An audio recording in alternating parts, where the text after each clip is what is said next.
கர்த்தர் நல்லவர். ஆண்டவராகிய இயேசு நாமத்தில் வாழ்த்துக்கள். மறுபடியும் இந்த தினத்திலே ஓசியா தீர்க்க தரிசன புஸ்தகம் 6ஆம் அதிகாரம் முதல் 3 வசனங்கள் மூலமாக நாம் தேவனுடைய பிரசன்னத்திற்குள்ளாக இணைந்து கொள்வோம். 6ஆம் அதிகாரம் முதல் வசனம். கர்த்தரிடத்தில் திரும்புவோம் வாருங்கள், நம்மை பேரினார், அவரே நம்மை குணமாக்குவார். நம்மை அடித்தார், அவரே நம்முடைய காயங்களை கட்டுவார்.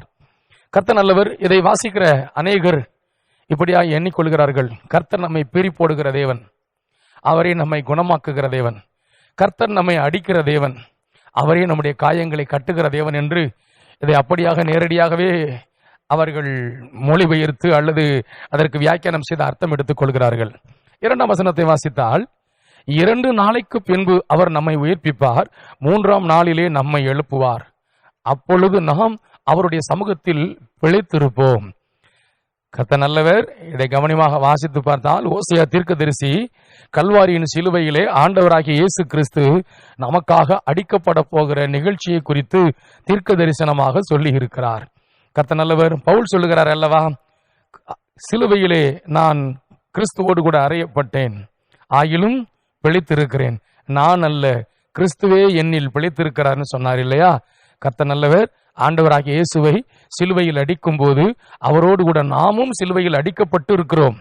நாம் பிறந்தது இந்த நாட்களில் இந்த 19ஆம் நூற்றாண்டு அல்லது 20ஆம் நூற்றாண்டு அல்லது 21ஆம் நூற்றாண்டாக இருந்தாலும், என்றைக்கு ஆண்டவராகிய இயேசு சிலுவையிலே அடிக்கப்பட்டாரோ அன்றைக்கு உலகத்தின் கடைசியாக பிறக்க போகிறானே அந்த மனுஷனையும் அவனுக்காகவும் சேர்த்துதான் சிலுவையில் அடிக்கப்பட்டிருக்கிறார். உலக தோற்றத்திற்கு முன்பாகவே இந்த பூமியில் பிறக்க போகிற அத்தனை மனிதனுக்கும் என் ஆண்டவராகிய இயேசு சிலுவையில் அடிக்கப்பட்டார்.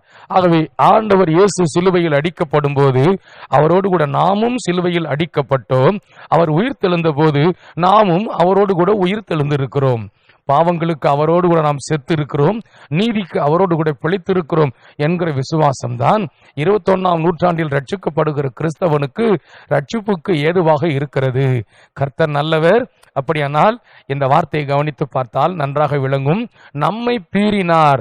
இயேசுவானவர் சிலுவையிலே அவர் பிட்டு பிட்டு பிட்டு அவர் சரீரங்கள் பிட்டு போடும்படியாய் பீறி போடப்பட்டது. ஆகவே அவர் நம்மை பீறினார் என்று சொன்னால் அவரோடு கூட நாமும் இருந்தோம். அவரே நம்மை குணமாக்குவார். இயேசுவை எப்படி 3ஆம் நாள் எழுப்பினாரோ அவரை நம்மை குணமாக்குவார். நம்மை அடித்தார், அவரே நமக்கு காயங்களை கட்டுகிறவர். 2 நாளைக்கு பின்பு அவர் நம்மை உயிர்ப்பிப்பார். இயேசுவோடு கூட இருக்கிற நாமும் உயிர்ப்பிக்கப்படுவோம்.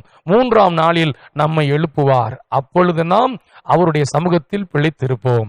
கல்வாரியின் சிலுவையிலே இயேசுவானவர் 3ஆம் நாள் உயிர் தெழுந்தபடியினால் நம்முடைய பாவங்களுக்காக எல்லாம் அடிக்கப்பட்டு நம் பாவங்களுக்காக செய்யப்பட்ட பரிகாரம், செலுத்தப்பட்ட பலி, ஆமேன், அது நிறைவேற்றப்பட்டு தீர்ந்தது. நமக்கு இப்பொழுது மீட்பு உண்டானது என்று அர்த்தம். கர்த்தர் நாம மகிமைப்படுவதாக. 3ஆம் வசனம் சொல்லுகிறது, அப்பொழுது நாம் அறிவடைந்து கர்த்தரை அறியும்படி தொடர்ந்து போவோம். அவருடைய புறப்படுதல் அருணோதயம் போல் ஆயத்தமாய் இருக்கிறது. அவர் மலையைப் போலவும் பூமியின் மேல் பெய்யும் முன்மாறி பின்மாறியைப் போலவும் நம்மிடத்தில் வருவார்.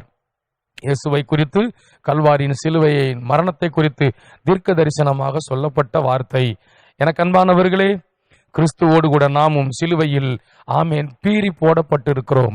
கிறிஸ்துவோடு கூட நாமும் சிலுவையிலே அடிக்கப்பட்டிருக்கிறோம். கிறிஸ்துவோடு கூட நாமும் சிலுவையிலே அடிக்கப்பட்ட நாம் சிலுவையிலே மரித்திருக்கிறோம். இந்த நிச்சயம் யாருக்கு உண்டாகிறதோ அவர்கள் நிச்சயமாய் கிறிஸ்துவை போலவே ஆமேன் 3ஆம் நாளில் உயிர் தெழுந்ததைப் போலவே, 3ஆம் நாளில் அவர் பிழைத்திருக்கிறது போலவே, 3ஆம் நாளில் அவர் உயிர் தெழுந்து வாழ்ந்திருக்கிறது போலவே விசுவாசிக்கிற யாரும் வாழ்ந்திருக்க முடியும். கர்த்தர் நல்லவர். 3 நாளைக்கு முன்பாக அடிக்கப்பட்ட காயங்கள், கையை ஊடுருவின காயங்கள், கால்களை ஊடுருவின காயங்கள், விழாவை ஊடுருவி உள்ளே பாய்ந்த ஈட்டியின் காயங்கள், சவுக்கால் அடிக்கப்பட்ட ஒவ்வொரு சவுக்கு துண்டுகளிலும் அது காணப்படுகிற அந்த அலுமினிய குண்டுகள், அதிலிருந்த கூர்மையான அது காயப்படுத்தும் அந்த கருவிகள் சரீரத்தை பிட்டு போட்டு இருந்தது. உருக்குலைந்து போயிருந்தார். ஏசாயா 62ஆம் அதிகாரத்தின் கடைசி வசனம் சொல்லுகிறது, அவர் இவ்வளவாய் அந்த கேடு அடைந்தார், அவரை பார்க்கிறவர்கள் எல்லாம் பிரமித்து போனார்கள்.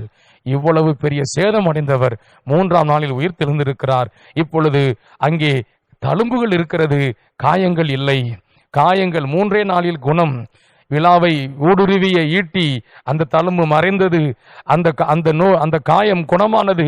இப்பொழுது அங்கே தழும்புகள் மட்டும்தான் இருக்கிறது. கையை ஊடுருவிய, காலை ஊடுருவிய எல்லா காயங்கள் மறைந்தது. இப்பொழுது அங்கே தழும்புகள் மட்டும் இருக்கிறது. 3 நாளிலே இத்தனை பெரிய மாற்றத்தை பெற்றவர், இத்தனை பெரிய சுகத்தை பெற்றவர், இத்தனை பெரிய விடுதலையை பெற்றவர், இத்தனை பெரிய மேன்மையை பெற்றவர். அவர் மரணத்தை விசுவாசிக்கிறவர்கள் அத்தனை பேருக்கும் இதை சொந்தமாக்கும்படியாக இருக்கிறார். அவர் மரணம் எனக்காக, அவரோடு கூட நான் மரித்தேன், அவரோடு கூட நான் சிலுவையில் அடிக்கப்பட்டேன், அவரோடு கூட நானும் பிழைத்திருக்கிறேன், அவரோடு கூட நானும் உயிர் தெழுந்தேன் என்கிற விசுவாசம், அதுவே கிறிஸ்தவ விசுவாசத்தின், கிறிஸ்தவ வாழ்க்கையின், விசுவாச ஜீவியத்தின் அஸ்திவாரம். இந்த அஸ்திவாரத்தில் நிற்கிறவர்கள் உலகத்தை ஜெயிக்கும்படி பிறந்தவர்கள். இவர்களை கொண்டுதான் கர்த்தர் புரட்சிகரமான, ஆமேன், மகத்துவமான ராஜ்யத்தின் வல்லமையை வெளிப்படுத்த சித்தம் கொண்டிருக்கிறார். அவர்களில் ஒருவராக நீங்கள் இருக்க இயேசுவின் நாமத்தில் உங்களை வாழ்த்துகிறேன். கர்த்தர் நம்மை ஆசீர்வதிப்பாராக. ஆமேன், ஆமேன்.